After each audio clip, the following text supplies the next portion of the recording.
Los parásitos de la ciencia, una caracterización psicocognitiva del engaño pseudocientífico.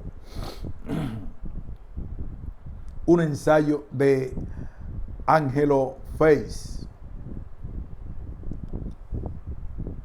Resumen: el marco teórico desde el cual se llevan a cabo investigaciones acerca de la pseudociencia es deficiente, dado que suele incluir otros tipos de creencias carentes de garantía epistémica.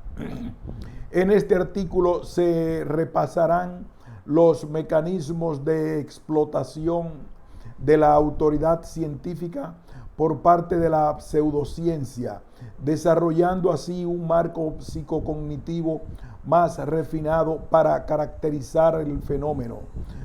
Se analizará la psicología del engaño pseudocientífico, las raíces cognitivas que posibilitan la epidemiología de este tipo de ideas y sus mecanismos de autolegitimación, como la superioridad dialéctica, el falso apoyo externo o la falsa superioridad ética y o epistemológica. La pseudociencia constituye una forma de fraude intelectual consistente en ideas ajenas a la ciencia que, en un intento de aumentar su prestigio y aceptación social, se impostan como científicas. Por ello, además de constituir creencias carentes de garantía epistémica, consiste en un engaño con profundas implicaciones sociales y académicas que se ha infiltrado en casi todos los ámbitos de estudio y práctica científica. Esta característica definitoria de la pseudociencia, el impostarse como ciencia, queda plasmada tanto en la propia etimología del término como en el criterio de demarcación propuesto por Svein Ove Hansson.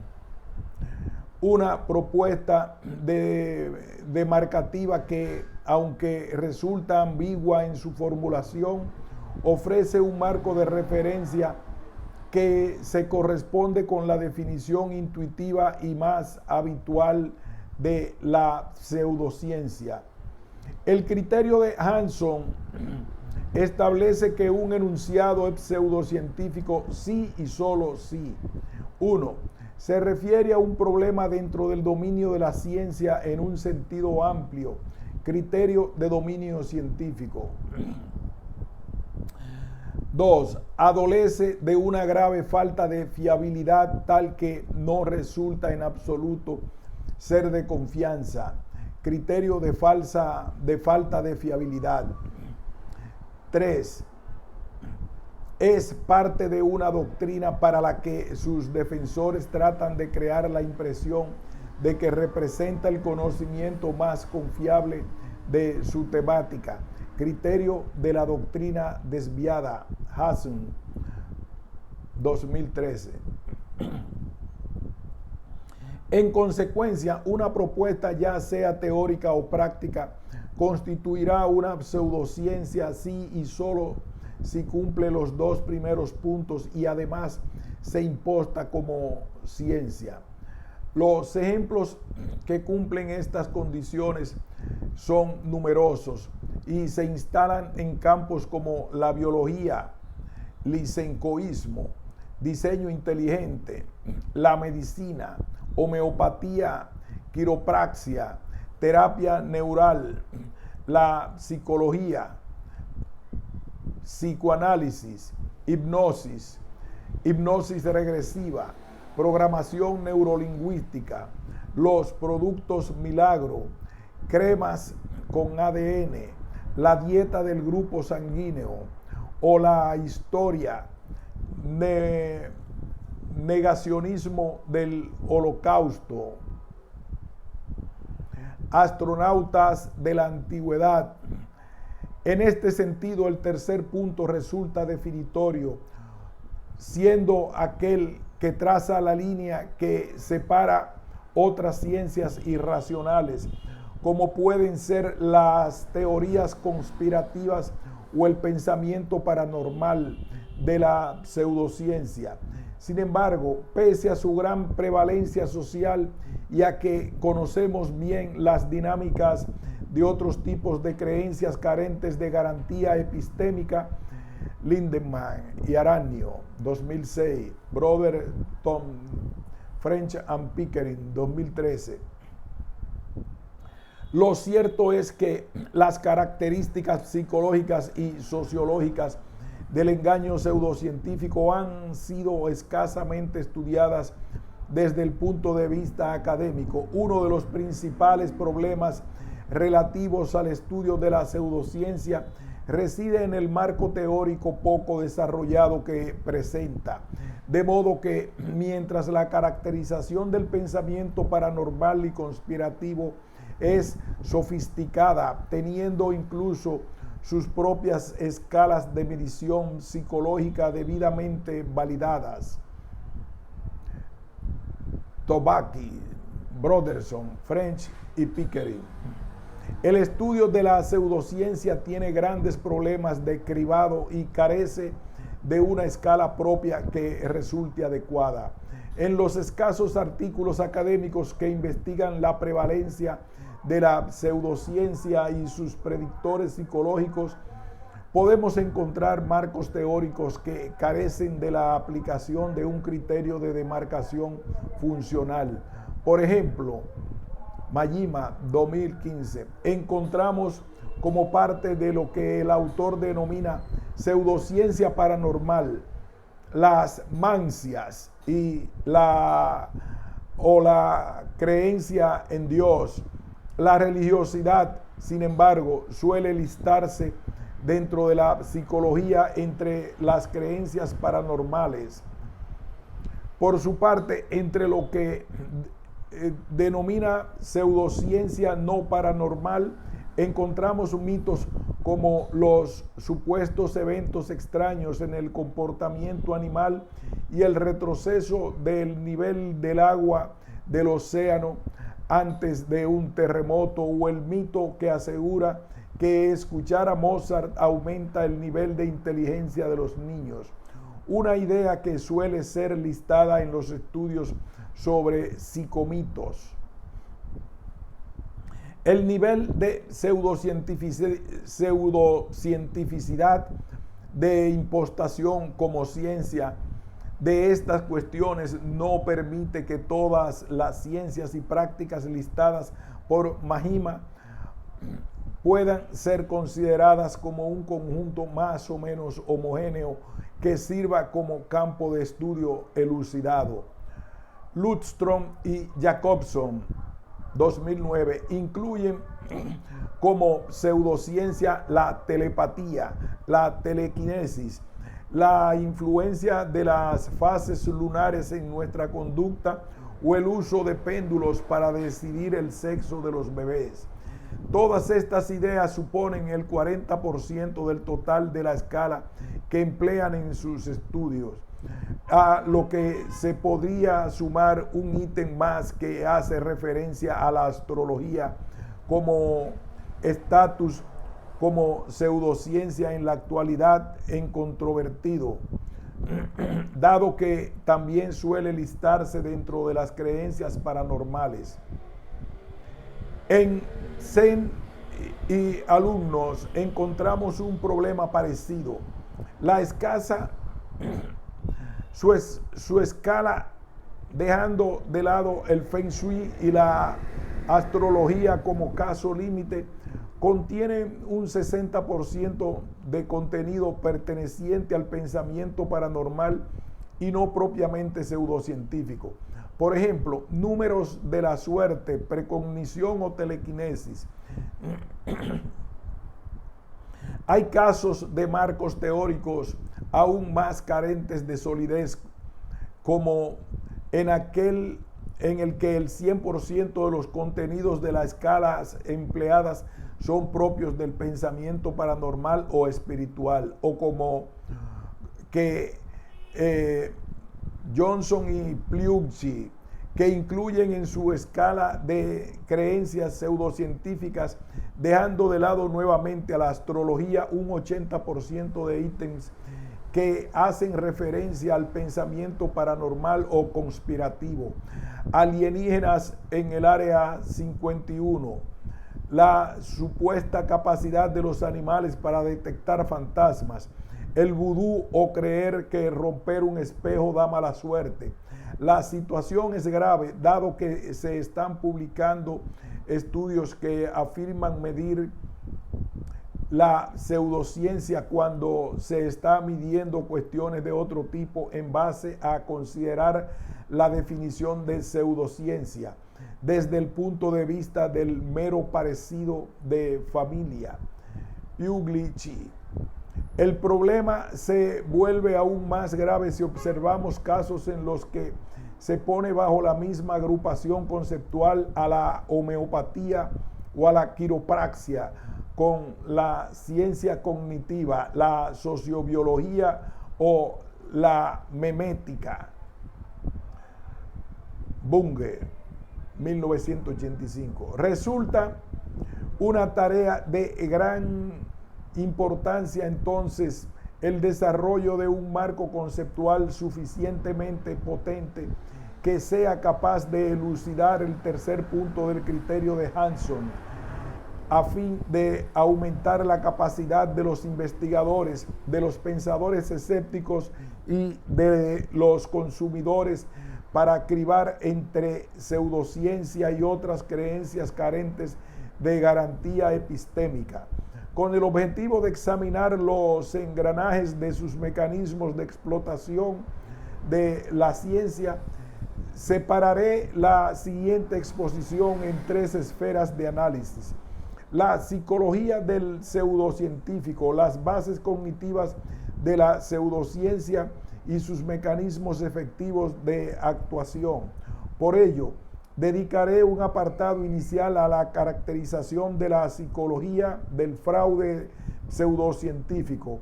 Tras esta cuestión que subyace al fenómeno de sociológico y psicológico que supone la pseudociencia, abordaré sus causas últimas, las raíces cognitivas que posibilitan la epidemiología de la pseudociencia. Finalmente abordaré las causas próximas de la pseudociencia, sus mecanismos efectivos, la impostación como ciencia, que dividiré en 3 apartados: superioridad dialéctica, falso apoyo externo, falsas credenciales y falsa superioridad moral y epistemológica. La psicología del engaño pseudocientífico. Como bien se indica en el esquema general de Hanson, la clave de la pseudociencia reside en el prefijo pseudo, que indica que se trata de falsa ciencia.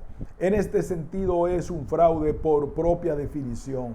Si la pseudociencia constituye una forma de mentira y no únicamente de engaño en todas sus instancias, es algo que resulta complejo de determinar, dado que supondría valorar estados psicológicos relativos a creencias y a grados de honestidad, lo cual puede resultar imposible incluso a nivel tecnológico. Por ello, llevar el reconocimiento de la pseudociencia al reconocimiento efectivo de la conciencia de la mentira supone una táctica muy poco funcional.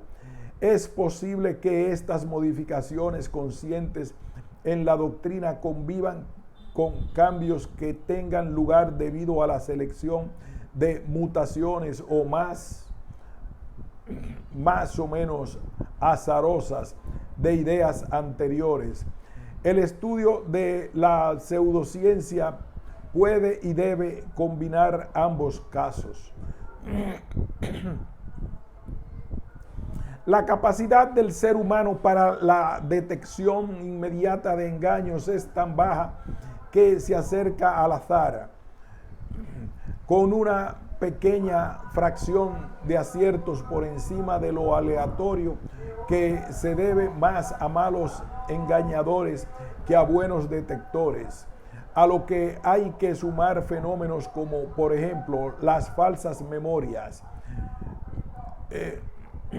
Rodinger y McDermott, Brown, Ellis y Loftus. El principal problema es que las personas tienden a fijarse en el lenguaje corporal, en el nerviosismo, The Global Deception Research Team, o en la actitud general de la persona de un modo bastante prejuicioso y estereotipado. Cuando esta clase de indicadores son poco fiables, ello lleva a que ciertas personas sean consideradas sospechosas, habituales de mentir siendo inocentes, y a otras que, mintiendo pero controlando estos indicadores intuitivos, son capaces de aparentar la más incorruptible honestidad. Pero pese a estas dificultades para captar engaños, en un primer momento existen determinados mecanismos que permiten a las víctimas de engaños desenmascararlos a posteriori. Por ejemplo, el testimonio de terceras personas o la evidencia empírica. Es comprensible que el ser humano no haya desarrollado mecanismos fiables para detectar engaños guiándose por indicadores visibles en el momento mismo de mentir, dado que la interacción por defecto en las relaciones humanas es la sinceridad, y por ello la gente suele pensar por defecto que su interlocutor está siendo sincero. De hecho, se calcula que solo el 5% de la población de Estados Unidos es culpable del 50% de las mentiras totales de su país. Y que la población del Reino Unido tiene únicamente una tasa de 0.41%, de 0.41 mentiras al día.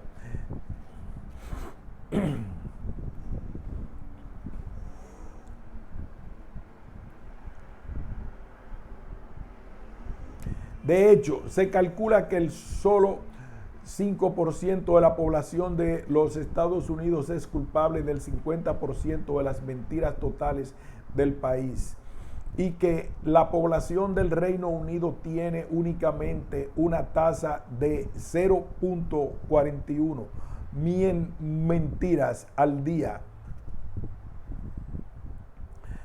unos niveles de mentirosos y de mentiras que se mantienen de forma intercultural. Entonces, ¿por qué no miente más la gente? Esta baja tasa se debe a que, si bien la motivación para la mentira puede ser grande, la honestidad también goza de potentes motivadores sociales.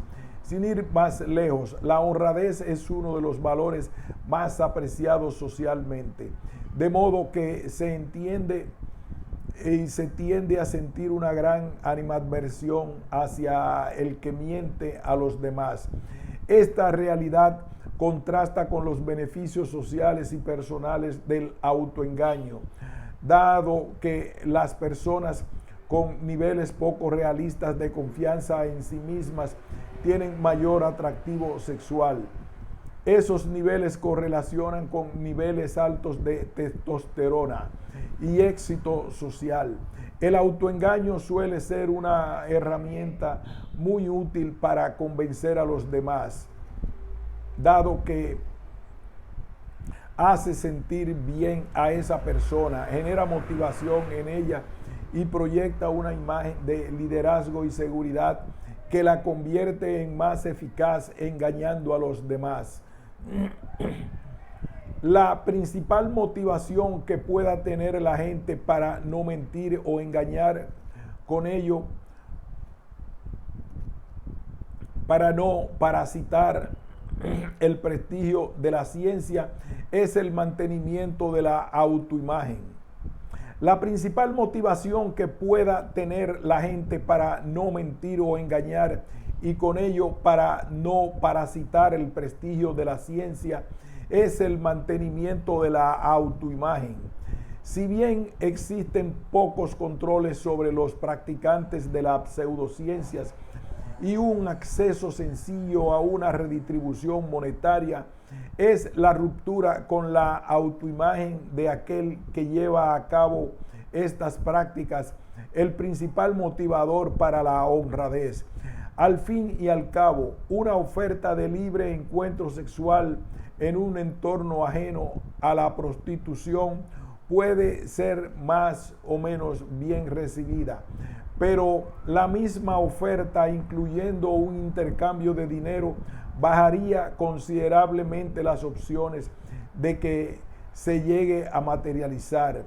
Este tipo de casos supone claros contraejemplos a los modelos económicos más reduccionistas, en los que los individuos únicamente buscan la maximización del beneficio económico, cuando lo cierto es que la mera suma de motivadores o la mera presencia de dinero no significa necesariamente un mayor nivel de motivación para el comportamiento prosocial. Las personas, de hecho, suelen mentir únicamente hasta un nivel en el que puedan ser capaces de salvar su propia autoimagen de integridad, racionalizando para ello sus conductas inmorales. Hay dos mecanismos principales en este proceso. Uno, la desatención a los propios estándares morales, y dos, la maleabilidad en la categorización de la mentira. Los sistemas pseudocientíficos han de facilitar el proceso de racionalización de sus adeptos, facilitando la aparición de disonancias cognitivas y de autoafirmaciones. De este modo han de ser capaces de generar contextos en los que estos dos mecanismos pueden ser llevados a cabo con facilidad, a fin de que sostener dichas ideas no atente directamente contra la autoimagen de los pseudocientíficos, especialmente en los casos en que sus creencias afectan de forma negativa a la integridad física de otras personas. En este sentido, neutralizar la identidad moral es algo clave para la supervivencia de una pseudociencia, lo cual viene mediado, entre otras cosas, por la supresión de la atención en los códigos deontológicos de la educación o de las profesiones sanitarias, o por una actitud victimista y conspirativa en la que la industria y el sistema serían la fuente de un sufrimiento mucho mayor. Todas estas ideas arraigan con tal fuerza en el sistema conceptual de los pseudocientíficos que está documentado el backfire effect en su acercamiento a la evidencia científica. Es decir, el hecho de que en ocasiones exponerlos a ella puede ser contraproducente en aras de que abandonen sus concepciones erróneas de la realidad. El pseudocientífico se ve a sí mismo como un luchador social y tiene a mano una gran cantidad de herramientas bajo la forma de sistemas de ideas autovalidantes o de hipótesis ad hoc que permiten racionalizar y aumentar sus niveles de disonancia cognitiva, convirtiendo sistemáticamente las críticas y refutaciones en confirmaciones respecto a sus ideas y a su autoimagen. El problema de esta autoconcepción de luchador social es que motiva para engañar más a los demás al creer que está haciendo el bien con ello.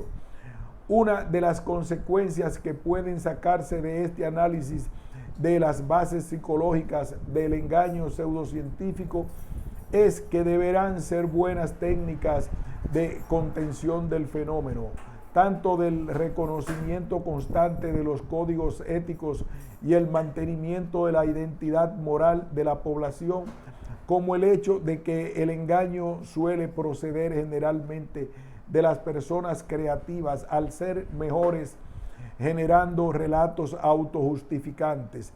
Ambas cuestiones, de hecho, están avaladas por la evidencia disponible.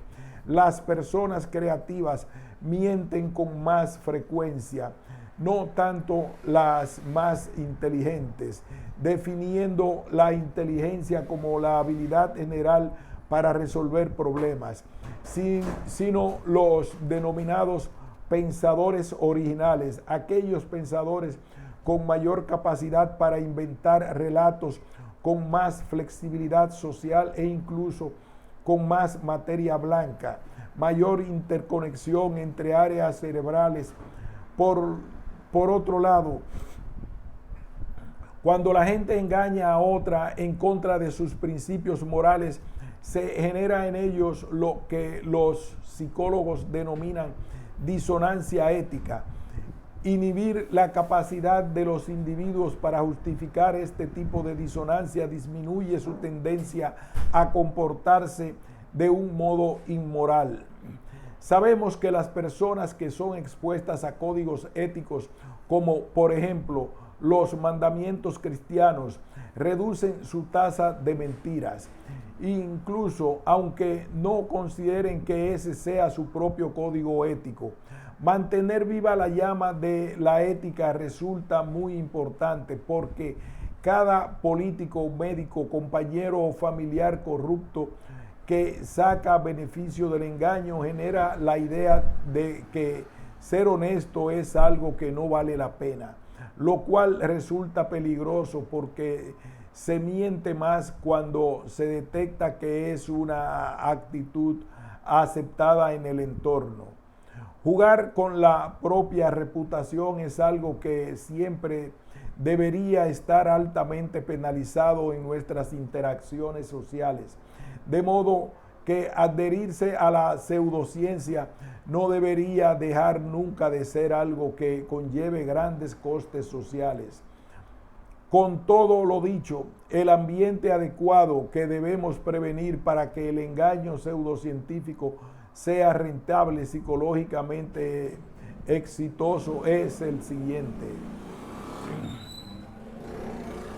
Alta recompensa tras el engaño. 2. Mantenimiento de la autoimagen tras adherirse a las ideas pseudocientíficas. 3. Posibilidad de autojustificación creativa ante el daño causado. 4. Poca respuesta punitiva de los demás ante 1, 2 y 3. Causas últimas. Las raíces cognitivas de la pseudociencia. Las dinámicas de la creencia pseudocientífica se diferencian sustancialmente de otro tipo de creencias carentes de garantía epistémica, como aquellas paranormales o conspiranoicas, aunque la investigación específica aún necesita avanzar. Hay, por ejemplo, una gran cantidad de estudios sobre adeptos a las terapias alternativas y complementarias, pero dichos estudios no correlacionan de forma fiable las creencias pseudocientíficas en relación a ciertas variables psicológicas que pudieran servir como predictores, porque dentro de las CAN se contabilizan pseudoterapias pseudocientíficas y no pseudocientíficas. Un estudio especialmente interesante fue el llevado a cabo por Emilio Lobato y sus colaboradores en la Universidad Central de Florida.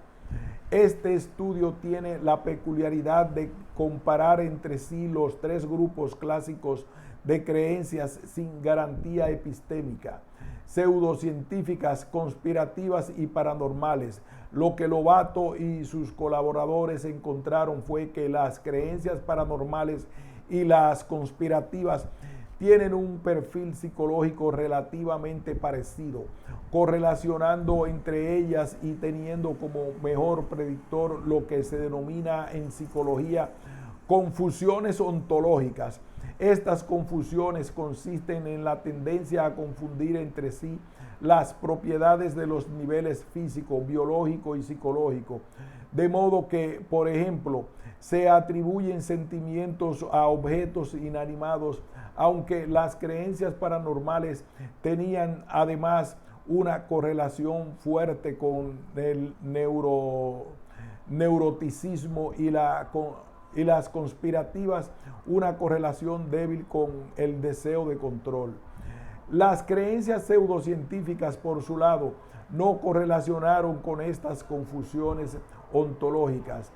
La pseudociencia, en cambio, presentó correlación con las creencias conspirativas, una correlación algo menor con las creencias paranormales y correlación con la pertenencia religiosa. La correlación con el pensamiento conspirativo parece acrecentarse en los casos de pseudociencia negacionista, siendo moderada con la doctrinal. Por su parte, la correlación con el pensamiento paranormal apoya la tesis del pensamiento monológico respecto a los tres tipos de creencias sin garantía epistémica. Sin embargo, no se trata de evidencia concluyente, dado que también disponemos de evidencia en favor de un efecto sustitutivo entre el pensamiento paranormal y el pseudocientífico. Por último, es posible interpretar que la correlación con la religiosidad corresponde a un mal diseño de la escala empleada para medir las creencias pseudocientíficas, una escala ad hoc que incluía entre sus ítems de forma recurrente al diseño inteligente, una pseudociencia estrechamente relacionada con la derecha religiosa de los Estados Unidos. Sin embargo, los resultados del análisis de datos del estudio de Lovato no dejan lugar a dudas. La pseudociencia ocupa un lugar muy particular dentro del grupo de creencias sin garantía epistémica. La razón de esta situación es sencilla de explicar si tenemos en cuenta que, a diferencia de los otros dos tipos, la pseudociencia parasita a la ciencia, impostándose como tal. Por ello, sus adeptos son en realidad adeptos a la ciencia, sienten un respeto paradójico por ella y prefieren sus estándares de fiabilidad, pero mantienen una visión conspirativa respecto a las instituciones científicas. Se han llevado a cabo varias teorizaciones acerca de la epidemiología de las ideas pseudocientíficas, analizando los elementos que le darían el enorme poder de expansión social que presenta, así como sus características sociológicas. Por ejemplo, explicando su poca presencia en las zonas donde la ciencia no goza de prestigio social, el entorno cultural que explota la pseudociencia puede ser definido del siguiente modo: los mecanismos de vigilancia epistémica, una atmósfera en la que la ciencia es considerada como una autoridad epistémica y un público que carece de una correcta comprensión de dicha autoridad. Todo ello junto supone las condiciones suficientes para que emerja la pseudociencia. De este modo hay una población que aplica mecanismos de vigilancia a fin de no ser engañada, que en este caso se materializa en confianza en la ciencia. 2. Una incorrecta valoración de la autoridad científica. Y 3. Una parte de la población que explota tanto la voluntad de adherirse a la ciencia como la ignorancia acerca de su autoridad. En psicología está fuertemente contrastado el modelo dual de cognición humana, en el que existen dos sistemas de procesamiento de la información que funcionan en paralelo y que suponen subsistemas diferenciados a nivel cerebral. El sistema intuitivo y el analítico. El sistema intuitivo es rápido e inherentemente sesgado, permitiéndonos tomar decisiones inmediatas y poco razonadas, mientras que el analítico es lento, costoso y basado en el pensamiento crítico. Por ejemplo, las creencias paranormales correlacionan negativamente con el pensamiento analítico. Lindemann y Adnario. Mientras que el ateísmo lo hace positivamente. La pseudociencia en este sentido constituiría un punto intermedio entre ambos estilos cognitivos, al consistir en un intento de hacer pasar como analíticas creencias intuitivas. De hecho, se sabe que la relación entre la pseudociencia y el sistema analítico de pensamiento es problemática. Tampoco existe una correlación directa entre mayores conocimientos científicos y menor creencia en la pseudociencia. Johnson y Pigliucci, Majima. Parece evidente entonces que la detección de la pseudociencia requiere de una serie de nociones epistemológicas muy específicas y no únicamente de presentar pensamiento analítico o de poseer conocimientos acerca de teorías científicas, algo que ha llevado a plantear la necesidad de enseñar de un modo explícito también a los científicos a detectar pseudociencias. Blanke, Boudry y Pigliucci hacen referencia a dos mecanismos cognitivos como los principales culpables de que el uso de la ciencia como un argumento constituya un mecanismo altamente eficaz de expansión para las ideas sin garantía epistémica: la vigilancia epistémica y la valoración de la autoridad. La vigilancia epistémica es definida como un mecanismo cognitivo consistente en la capacidad para evadir la desinformación o para evitar aprender comportamientos no adaptativos.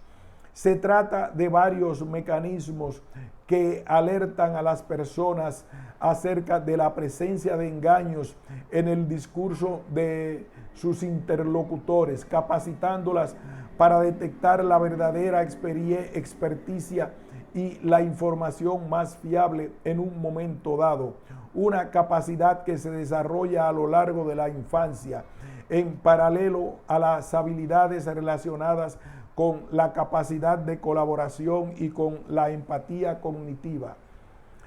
Las investigaciones de Sperber y alumnos han sido especialmente esclarecedoras en este sentido, considerando que esta vigilancia puede ser focalizada tanto hacia el mensaje como hacia el interlocutor. En este caso, la evaluación del mensaje es compleja porque se trata de un discurso que resulta tremendamente antiintuitivo y complejo, que demanda una extensa y costosa formación para adquirir la capacidad para comprenderlo. Por esta razón, la vigilancia epistémica respecto a las afirmaciones científicas no suele ser llevada a cabo tanto en relación al mensaje como en relación a la fiabilidad de la fuente de información, a su aparente honestidad y competencia. La mayor parte de la población, debido al tipo de educación que recibe y a las limitaciones intrínsecas que la especialización científica impone, únicamente es capaz de valorar la ciencia en relación a las características del interlocutor y a su apariencia estereotipada de cientificidad. Esto ha llevado a una comprensión muy deficiente de la naturaleza de la ciencia, incluso entre profesores de ciencia. Este déficit en la comprensión de la naturaleza de la ciencia lleva a su vez a una profunda incomprensión de la autoridad científica, de modo que sin comprender qué es la ciencia, su autoridad acaba siendo entendida como un conjunto de características psicológicas o sociológicas y no como la capacidad efectiva de comprensión y comunicación de evidencia científica. La autoridad científica tiene una naturaleza diferente a otros tipos de autoridad que valoramos en nuestro día a día. Autoridades informales que mantienen un alto contenido retórico y autoritario y que se relacionan estrechamente con el carisma, la legitimidad social y la capacidad de convicción. Los mecanismos de legitimación de la autoridad extracientífica han sido profusamente estudiados por la psicología y pese a que son mecanismos complejos, muchas veces pueden venir mediados por cuestiones tan prejuiciosas y sencillas como el atractivo físico, la sonrisa,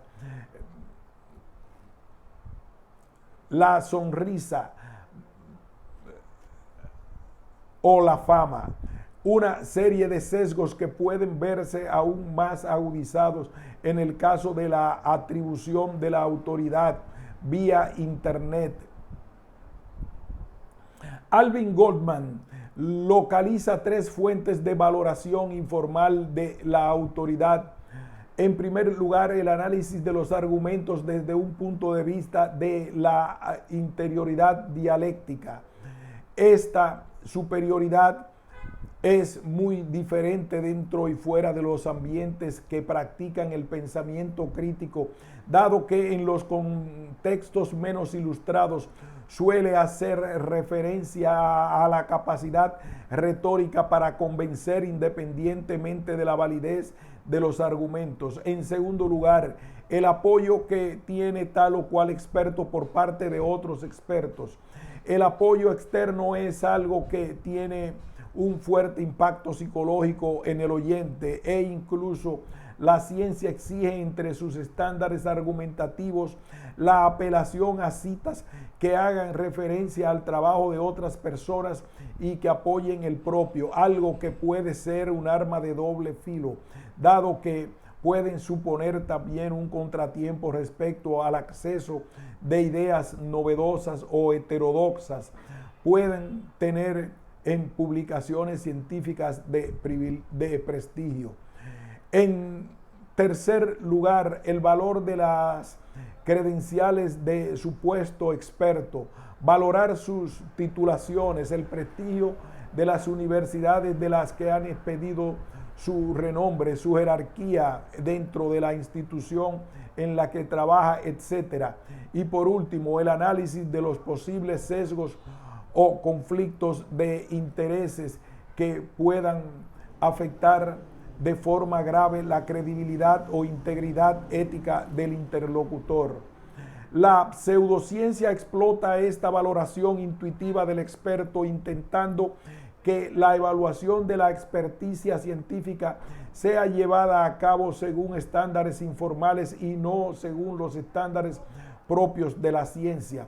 Una vez consigue este efecto, deslizando a sus adeptos hacia una valoración de la autoridad científica equivalente a la que llevamos a cabo con la autoridad empresarial o política, resulta un mero ejercicio de mercadotecnia el impostarse atendiendo a los 4 factores que Goldman apunta.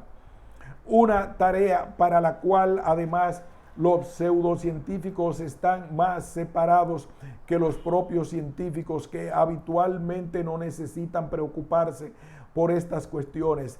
En ciencia es irrelevante la posición o las titulaciones o el carisma en relación a la justificación que pueden tener otros científicos para creer en lo que se defiende, o al menos así debería ser desde un punto de vista normativo, teniendo como obligación epistémica atender únicamente a la evidencia científica disponible. Sin embargo, el impacto psicológico a nivel social de las ideas de alguien que emane autoridad en el sentido del prestigio, de apoyo social, de supuesta falta de interés ocultos e incluso de una valencia positiva en el nivel emocional y moral respecto a sus ideas es mucho mayor que el impacto de aquel que pretende legitimarse con base a un discurso seco, basado en estudios que pueden resultar incomprensibles y que además ofrecen al ego las veces a veces la desagradable sensación de ignorancia y de falta de cierre epistémico. Los pseudocientíficos explotan la autoridad científica a fuerza de desvirtuarla, ofreciendo una explicación paralela a los fenómenos que resulta altamente intuitiva, de acceso mucho más sencillo por parte del oyente. El psicoanálisis es más intuitivo que la terapia cognitiva conductual. La homeopatía es más intuitiva que la medicina. El diseño inteligente lo es más que la teoría de la evolución, mientras que la ciencia va a contrapelo de los sesgos cognitivos que nos afectan. La pseudociencia los tiene como viento de cola. Las personas además muestran conformismo ante la autoridad, incluso en casos extremos que las llevan a cometer actos que rompen de forma radical con sus preceptos morales. A esto se suma la dependencia que generan entre sus adeptos los sistemas pseudocientíficos, algo que genera que la autoridad sea valorada en un modo mucho mayor. Por ejemplo, generan dependencia emocional respecto a la gran cantidad de sesiones que les programa a sus clientes o a los supuestos eventos catastróficos que ocurrirán en sus vidas si abandonan dichas sesiones.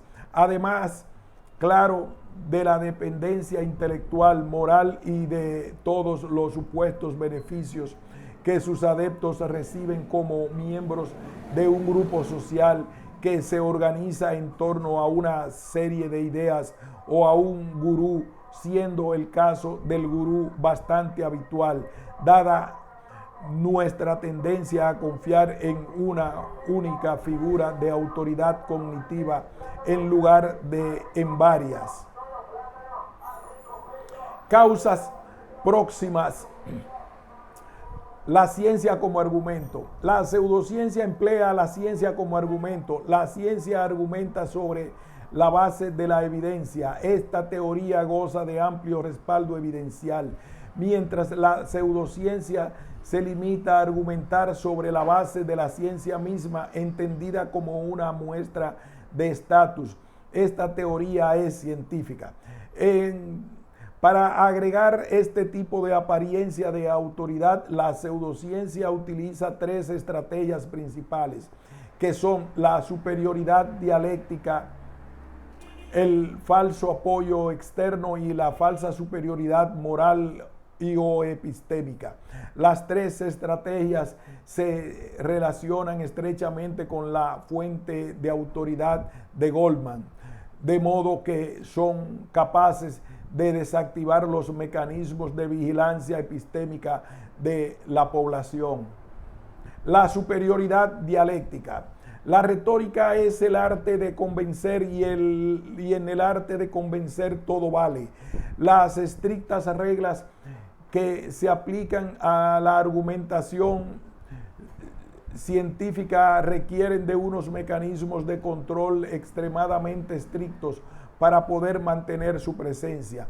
La superioridad dialéctica en el plano retórico, el reconocimiento por parte del oyente de la superioridad retórica de uno de los participantes de un debate suele tener un enorme peso a fin de convencer, dado que la experticia informal es una fuente de autoridad. Un orador que basa su estrategia de debate en la superioridad dialéctica es aquel que no busca debatir propiamente con su contrincante, sino aquel que se limita a convencer a la audiencia buscando parecer más inteligente o profundo que su rival. La pseudociencia tiene dos tácticas comunes a fin de desarrollar este tipo de superioridad dialéctica: la logorrea y la descontextualización del lenguaje científico. La logorrea se podría definir como una tendencia a la verborrea desaforada y sin sentido. Consiste en hablar más independientemente del sentido o la validez que pueda tener lo dicho. La logorrea es típica de la charlatanería, incluyendo a la pseudociencia, y ha sido durante largo tiempo un gran problema para la filosofía, especialmente dentro de las corrientes postmodernas. Un orador logorreico es aquel que, en aras de continuar hablando, apela a falacias de oscuridad constantes, en un estilo expresivo que supone un torrente de supuesta información semi-aleatoria que, además de confundir al rival y al oyente, y dadas las condiciones habituales de valoración de la capacidad retórica, hace parecer brillante al hablante cuando su discurso no tiene ni pies ni cabeza. En este sentido, se parece a lo que el término inglés bullshit pretende expresar: una serie de afirmaciones que, lejos de ser verdaderas o falsas, se desentienden de esa cuestión, buscando simple y llanamente el ofrecer un mensaje hueco, aunque convincente. El hablante medio presenta cierta capacidad para diferenciar entre las afirmaciones con sentido y el bullshit pseudo profundo, una incapacidad que correlaciona positivamente con el pensamiento intuitivo, las creencias paranormales y con el uso de medicina alternativa. Pero la logorrea pseudocientífica tiene además el añadido específico del uso del lenguaje científico de un modo claramente negligente, generando de este modo lo que se suele denominar como ilusión de profundidad explicativa. Para llevar a cabo esta ilusión entre sus adeptos, la pseudociencia evoluciona en el tiempo buscando adaptarse a las formas lingüísticas que más respeto social poseen en un determinado momento. El psicoanálisis hizo lo propio con la termodinámica durante la New Age. Fue lo cuántico y lo psico. Durante cierto tiempo lo estuvo de moda.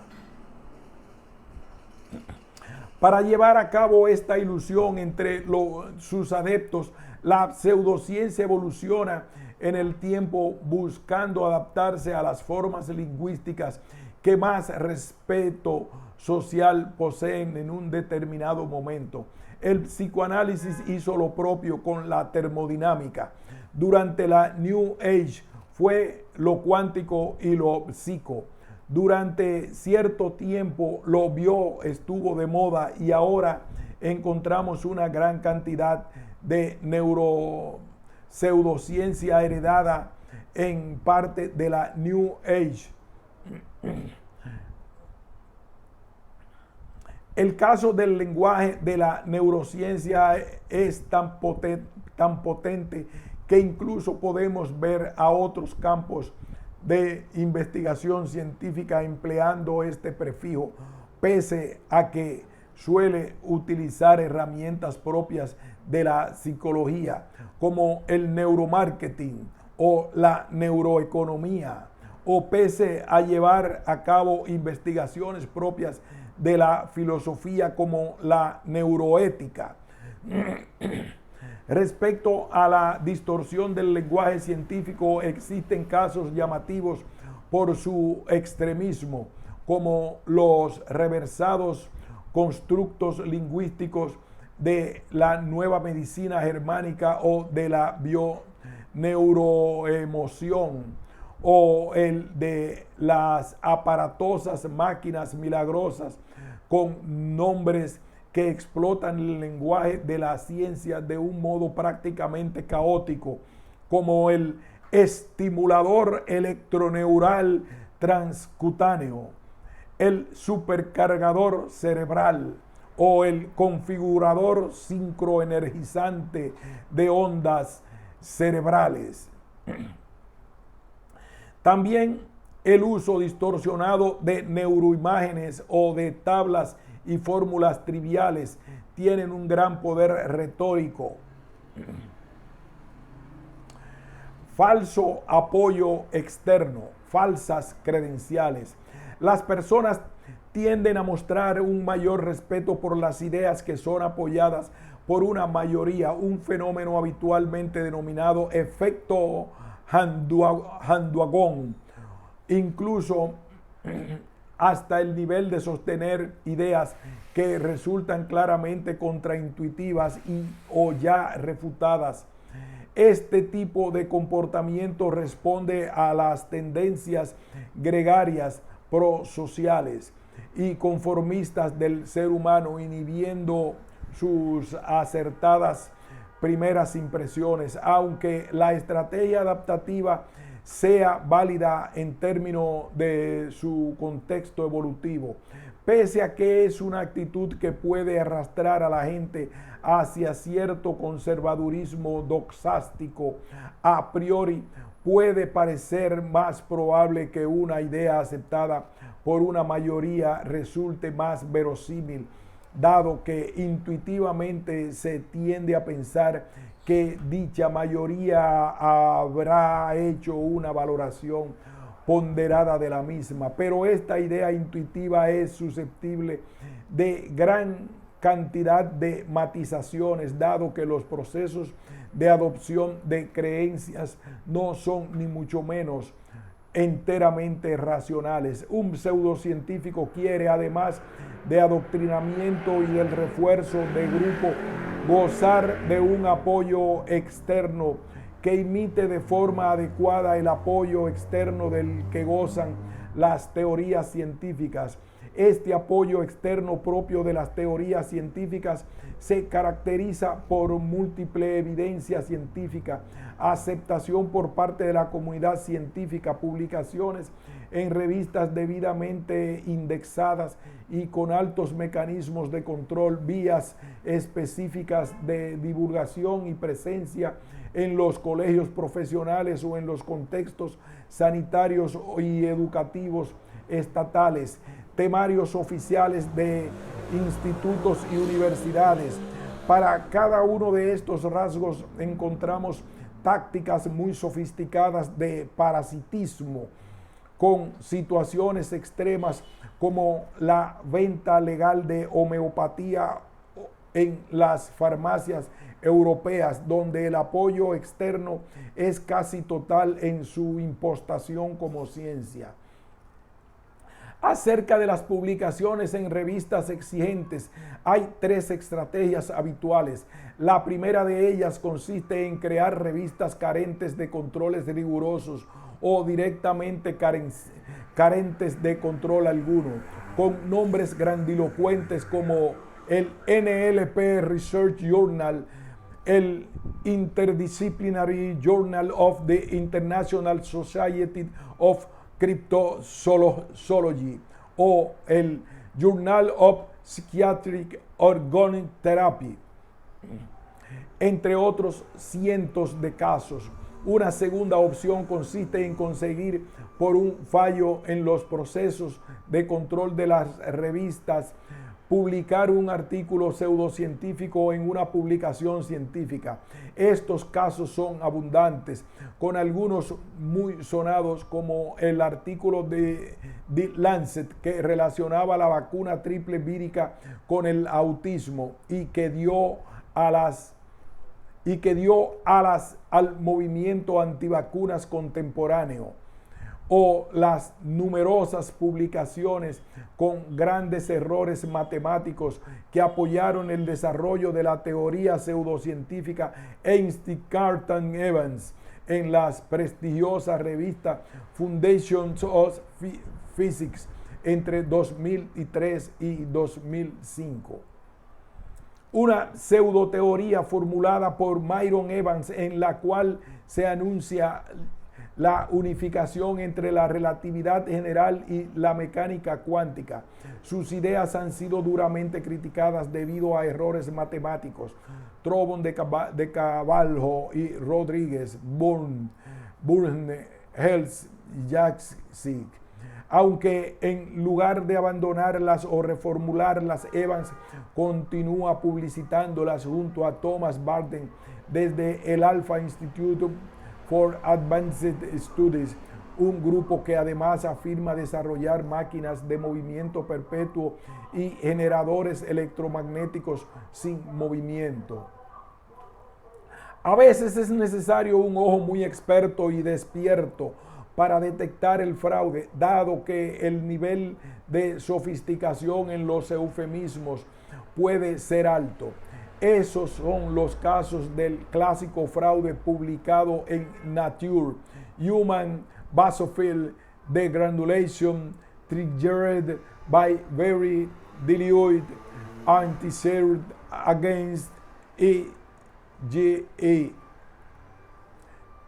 Davenas y alumnos, 1988, que consideraba evidencia fraudulenta en favor de la memoria del agua, o Novel Approach to Activity Evaluation for Release Active Form on Anti-Interferon Gamma Antibodies based on enzyme linked immunoassay.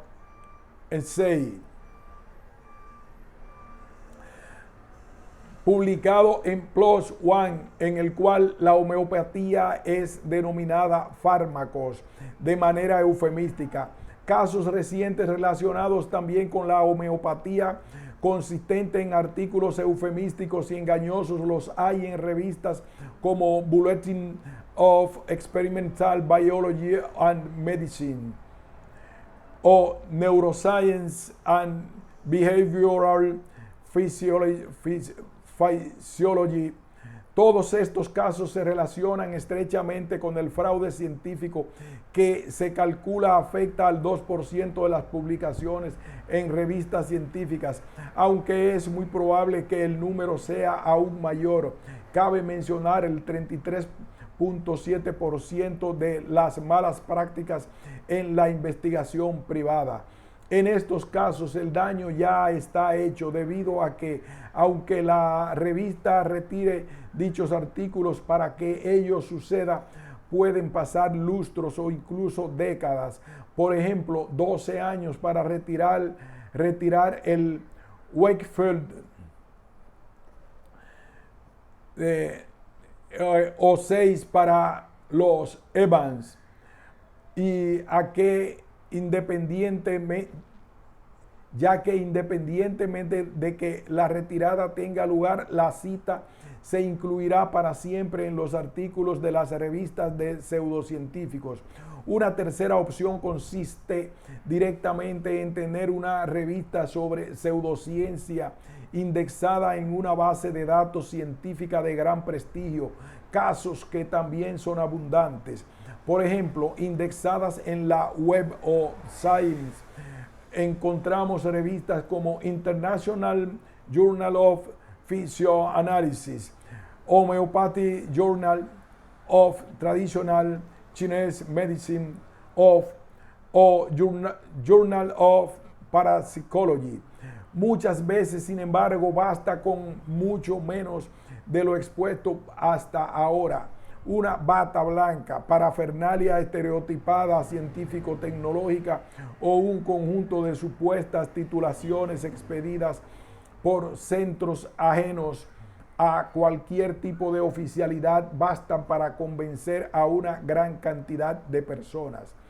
Falsa superioridad moral y epistemológica.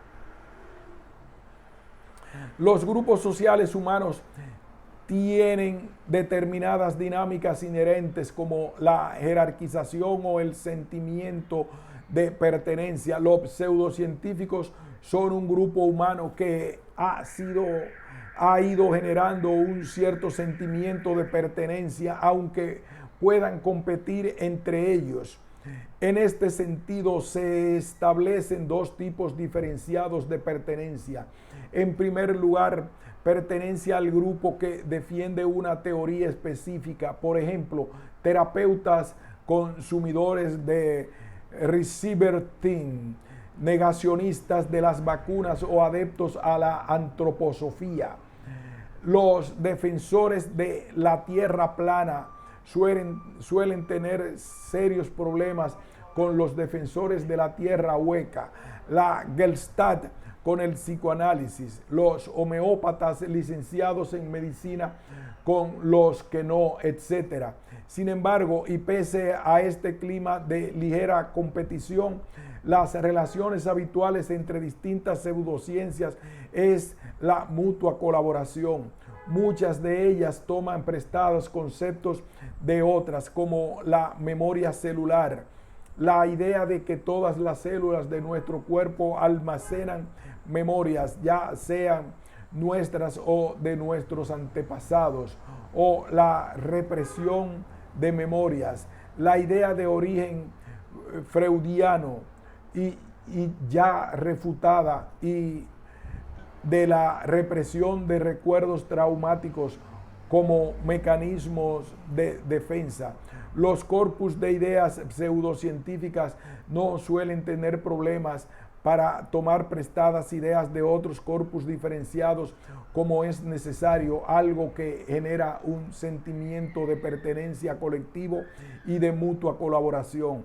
Lo que caracteriza el sentimiento de pertenencia a las diversas pseudociencias es, además de un posible negocio o de relación ambivalente con la ciencia, el victimismo y el sentimiento de estar un peldaño por encima de la ciencia oficial, en un sentido moral y en ocasiones epistemológico.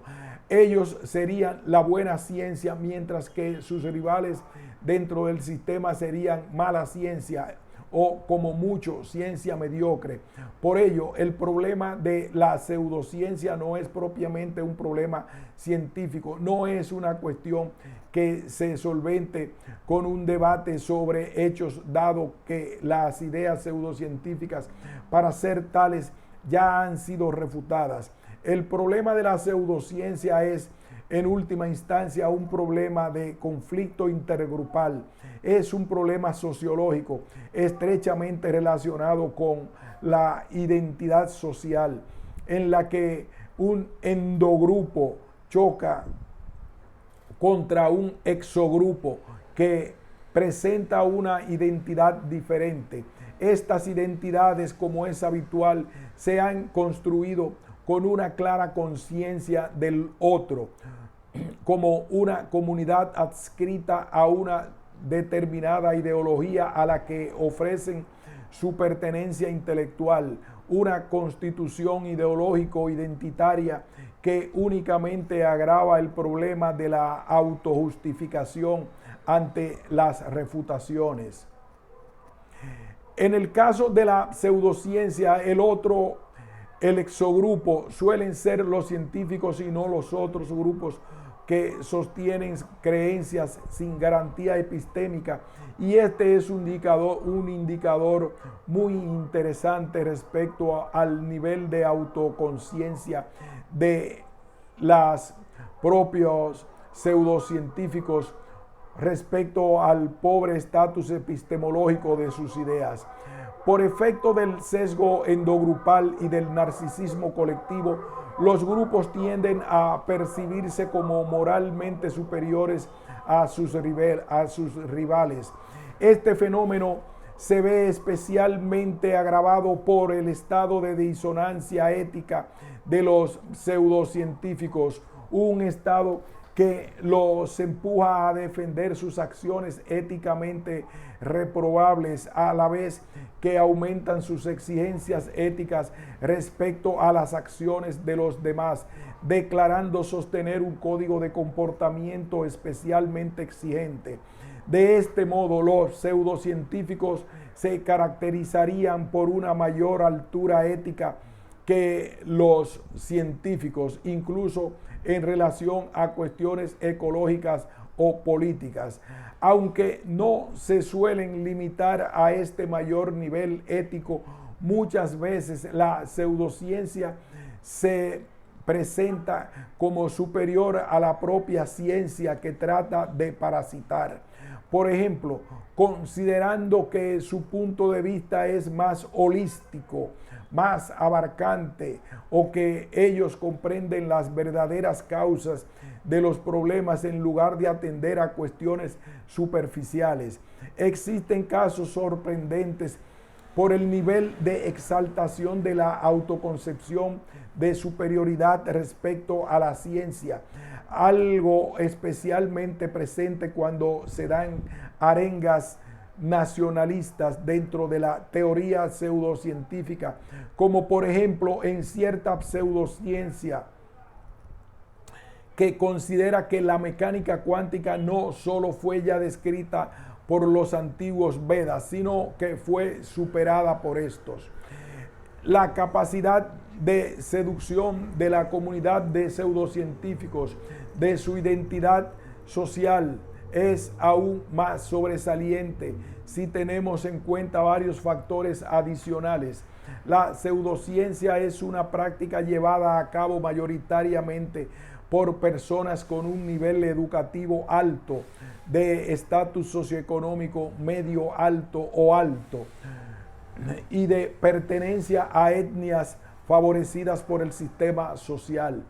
El mismo sistema social que suele ser ampliamente criticado en el discurso habitual de los pseudocientíficos.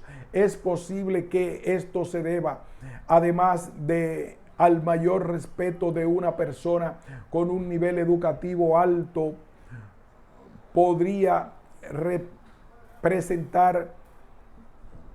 Es posible que esto se deba, además de al mayor respeto de una persona con un nivel educativo alto,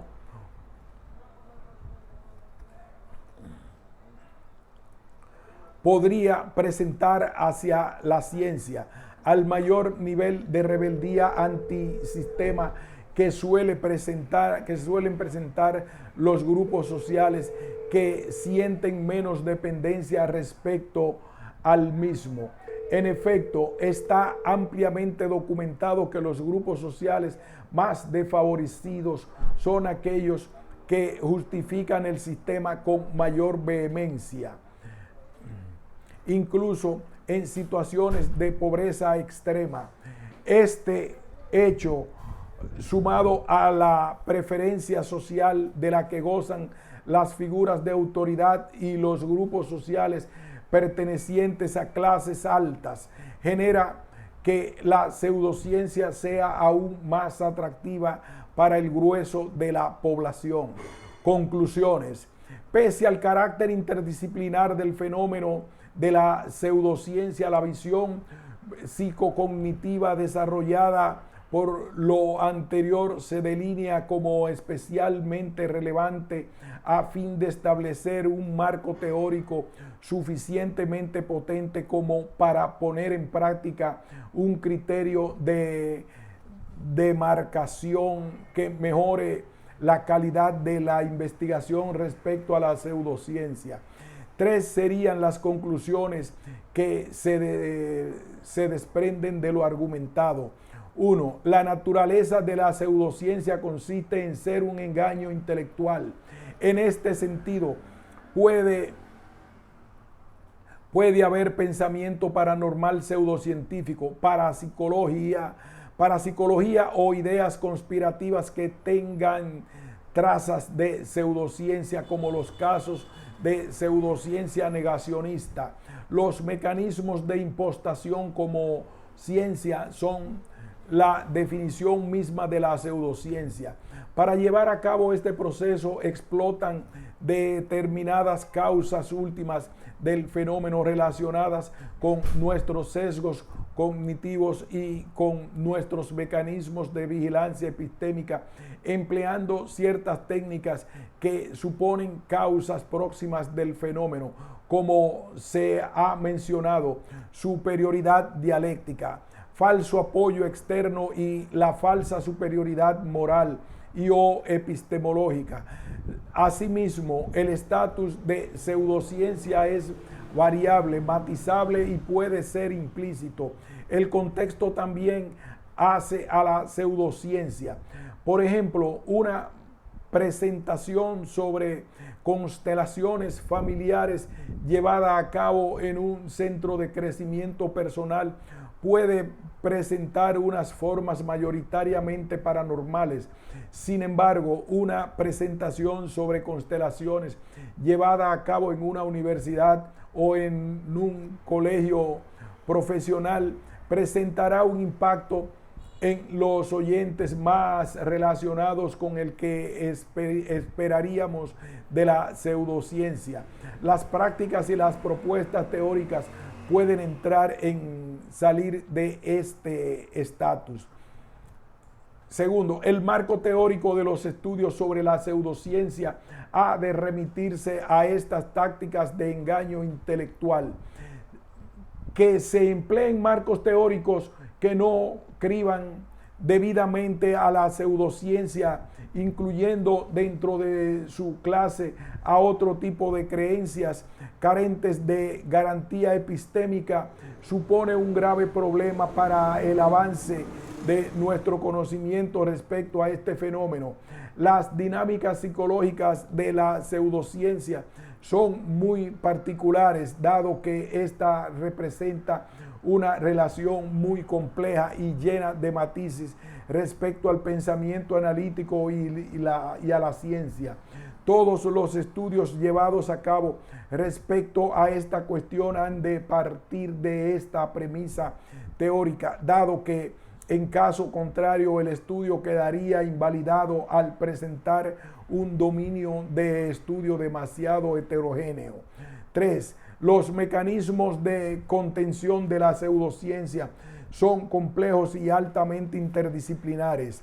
La raíz del problema de la pseudociencia se sitúa en una comprensión deficiente respecto a la naturaleza de la autoridad científica, de modo que ésta es evaluada apelando a nociones intuitivas o informales de autoridad. Sin embargo, la comprensión de la autoridad y su impacto en la presencia de este tipo de creencia no ha sido suficientemente estudiada. Además, la creencia en pseudociencia tiene grandes implicaciones sociológicas que se relacionan estrechamente con determinados tipos de pertenencia a grupos sociales, lo cual nos demanda una aproximación de un modo más abarcante que la lleva a cabo hasta ahora. Fin de este ensayo.